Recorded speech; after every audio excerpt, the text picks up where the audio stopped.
Welcome back to the CUSA Tip-Off Show. Let's talk some Middle Tennessee hoops, shall we? The Lady Raiders, another great campaign a season ago. This program so consistent over the years. 26-9, 16-2 in conference play. They reached the championship game once again, but a lot of those players that were so impactful have moved on. They lost their top 5 scorers. In fact, first time in 21 years they haven't returned a starter. That means a lot of opportunities for new people to step into bigger roles, perhaps. 8 newcomers, 7 freshmen a part of that, as we are pleased to welcome in head coach Rick Insell and Savannah Davis, sophomore on this squad. Coach, I want to talk to you, first of all, about how you built this roster. 7 freshmen. This day and age, everybody's running to the portal. You go with youth. Talk to me about that philosophy a little bit. Well, we kind of, sat down with our coaching staff back a couple of years ago. We knew this was coming down the pipe. And we decided that we were going to go out. We were going to try to get some of the top high school players in the country, as many as we could get, and put them on the team and kind of throw them all in there together and see how it came out. And kind of thinking it was going to end up like this because of the portal. Yeah. And I've been in several different conversations with a lot of coaches over the last month, and just about everybody's in the same situation. Nobody really knows, what's going on with their program right now. And I think that kind of holds true in Conference USA. Also, if you look at the voting, I mean, you see La Tech, of course, got picked first, but I think they got picked first because they got everybody coming back. Yeah. I mean, if any of the coaches that are sitting and looking at that, you'd say, well, they got more coming back, so they got to have more consistency there. So, I think everybody's in the same boat. We're kind of happy. We're kind of happy about what we got, though. To be honest with you, our young people, our freshmen, our sophomores, they look good in practice. We're just trying to work on a little chemistry right now. Coach, I know you love to challenge your players, and I don't think this year is any different. You've got a tough non-conference, have Auburn and Tennessee coming to you guys this year. What do you expect to see out of this young group early on? Do you kind of have the mentality that maybe ignorance is bliss in a way, and they're going to get out there and really surprise people?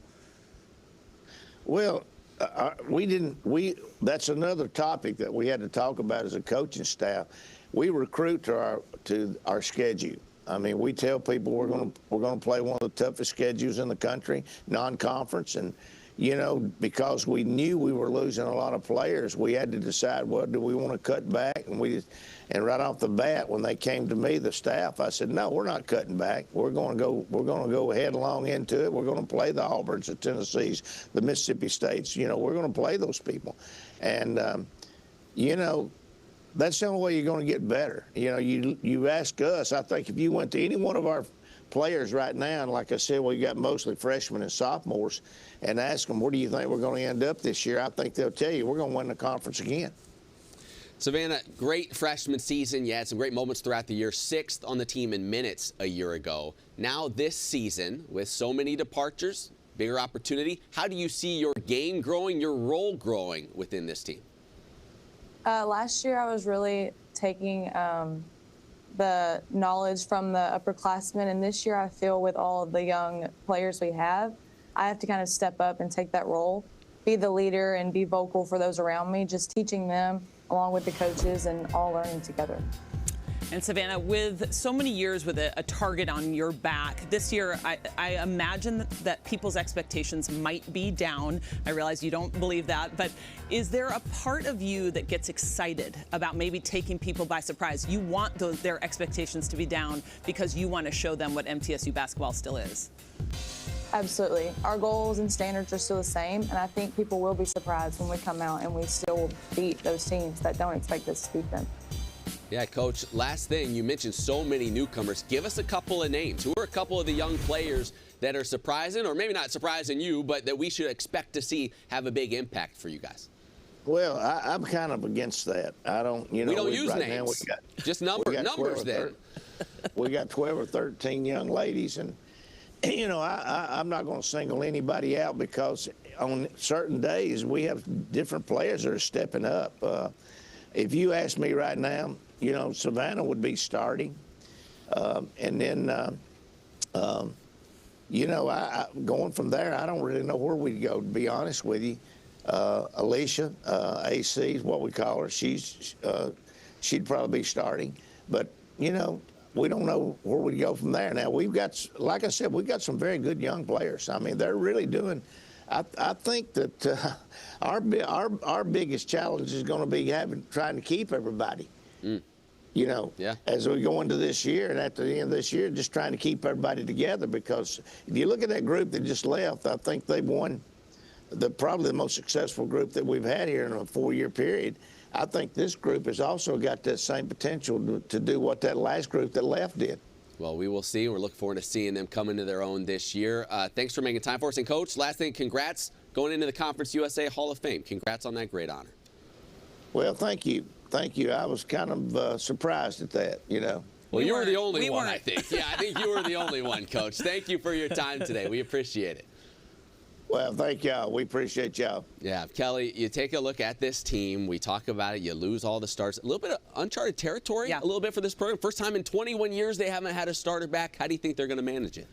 Well, the monkey's off their back, essentially. Yep. And there is a naivete about this team, I think, that could either be a challenge or it could be a gift. And I think with a coach like Rick Insell, who, by the way, is 11 wins away from 500, That's right? That's right. He knows what he's doing. He knows how to win some games. So he is going to prepare them. He's going to establish those fundamentals early with this group. And, I think we're going to talk about their youth. I don't think they're bringing that up a lot, because I think what they're trying to spin it as, there's a lot of potential.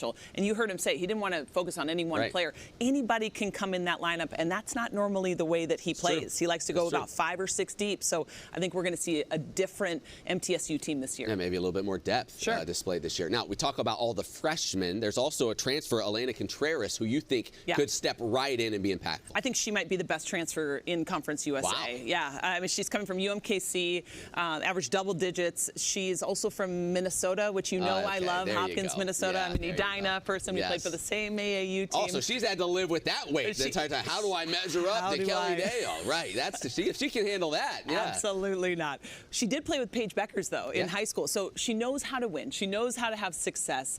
And she is what they need. She's a player with experience. And, Coach says, I want to know who is that player when I walk in the gym early in the morning, who's going to be in there already shooting? Yeah. And it's Elena Contreras. And one of the many, I think he would say. But she is always that mainstay, and I think she will take over that leadership mantle pretty early. Also, don't forget, they have a freshman 6'10" on the roster this year. So keep an eye out for her. It'll be hard to miss. It'll be great to see what she can become. Some real weapons on this squad, even though they are young. All right, we turn now to the Middle Tennessee men. A season ago, another great year for Nick McDevitt's squad. 12-6 in conference play. They reached the NIT, but much in the same way as the women, they lost a lot. 4 double-digit scorers on last year's squad. They lost all of them. So they got to rebuild. They bring in a lot of new additions. They do feel like they've added a lot of shooting to this roster, and we'll see if they can once again have another winning season there for the Blue Raiders. They'll kick off conference play against Kennesaw State in December. All right, let's talk some Blue Raider basketball. Head coach Nick McDevitt, Tori Alston, kind enough to join us now. Guys, thanks for making a little time for us today. Coach, we talk about what isn't there, and we'll get to some of the new guys you brought into the program. You also bring guys back. I mean, Alston, Loof, Lands, those guys are key contributors for you. How much does their development kind of factor into how high your ceiling is this year? I think it's key. I think you bring up a big word there and a big topic of discussion. That's development. Yeah. Kind of in this transfer portal era you're always talking about, and rightfully so, and understandably so. People talk about kind of your talent acquisition, so to say, who the new guys, who you're bringing in. Right. But I think the mainstay of your program are who the guys that you're keeping and who the guys that you're developing. And guys like Tori Alston and Kamari Lands and Chris Loof, Trey Green are going to be big parts of our success this season. Coach, 10 upperclassmen, so you're an older group, but as you well know, age doesn't always mean maturity. So at this stage, what are you seeing from your guys? What are you hearing from them? Or are they on the right track from what you need out of them at this point? Yeah, I really like where we're headed, going all the way back to June and our summer workouts to where we are right now. I think one thing that's been a constant is our guys play together. They're unselfish. and they like playing with each other. You know, it's been a fun group to coach so far. They're hardworking. They do what you ask. I really like what I see there from this group. Obviously, we haven't played outside competition, and they're ready to do that. Even though it's some scrimmages and exhibition games ahead, some guys are getting kind of tired of guarding each other every day. But at the same time, I like this group. I think Tori would echo those thoughts. It's been a fun group. They've become tight-knit pretty quickly. Some characteristics that we liked in our team last year that we saw early are some of the things that we're seeing this year with this group. There's already been some connections before they got here. We've got two young men, and Sean Smith and James Dent, that played together several years ago in junior college. And are real close friends. We also got two family members, two new guys, Savon Weichel and Javin Carter, are cousins. So wow. Although we've got 9 new players, we've got several that have history with each other. Good. So it's helped with our team chemistry and becoming a tight-knit group. Yeah, I would think so. Tori, talk to us about your game, maybe how it's grown since last time we saw you and how it fits in with this new-look roster. How my game's grown. I've also become like more of a leader, a vocal leader at that. Me and Coach have talked like just talking more, being more active. And then how my game's grown. I think I've become more confident with passing, scoring, shooting. And my teammates have also teammates and coaches have put that on me, like just to be more confident to score. Yeah, Tori, we know, a little more familiar with you and Lance and Loof, but what have you seen out of the new guys as you guys are practicing off-season, weight room? Are you seeing what the new guys have, or they have the right mindset? And what do you feel about their talent level so far? I would say we have the right mindset. I mean, like Coach said, since June, we just well together, and then guys come in, they want to work, We've all gained a lot of weight over the summer. We put in so much work to get ready for this season. And as far as talent-wise, I feel like all of us are very talented, unselfish. There's not really no egos on the team. Everybody just wants to play together, share the ball. So it's gonna be a really good team. Yeah, you're not the only one putting on weight over the summer. I think Naz and I kind of did a little bit of that ourselves. But no, Coach, last thing for you. When you bring in so many new pieces, I'm sure you have an idea of what you want your identity to be. Then you get everybody together. Has that changed at all? What do you think the identity of this group will be when it's all said and done? Well, I hope you could say that they're hard playing. Those are some of the one of the non-negotiables that we have. That you can't be selfish, you can't be soft. We don't want a quiet team, and we want to just be hard playing.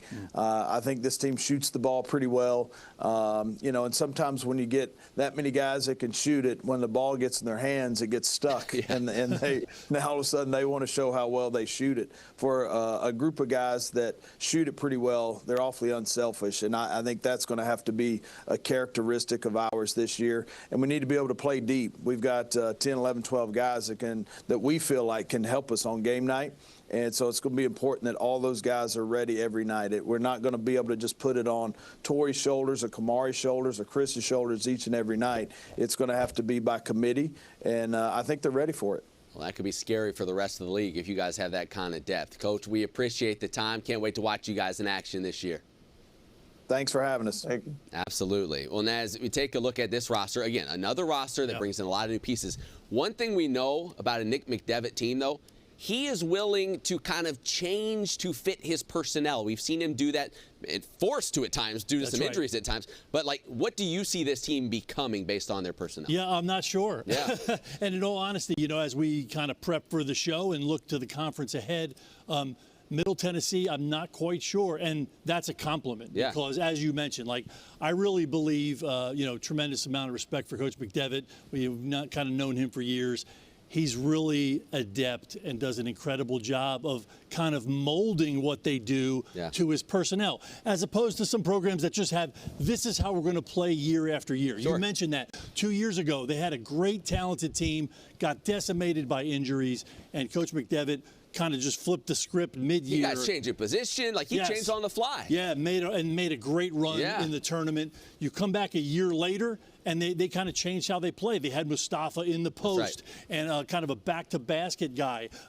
So they can do it a lot of different ways. What I know about Middle Tennessee is they're always one of these fundamentally sound, Coach mentioned it, hard-playing teams. They're not going to beat themselves. They're going to make you earn it. So, how they come back, I don't know what they'll do quite offensively, but they take good shots. They play hard.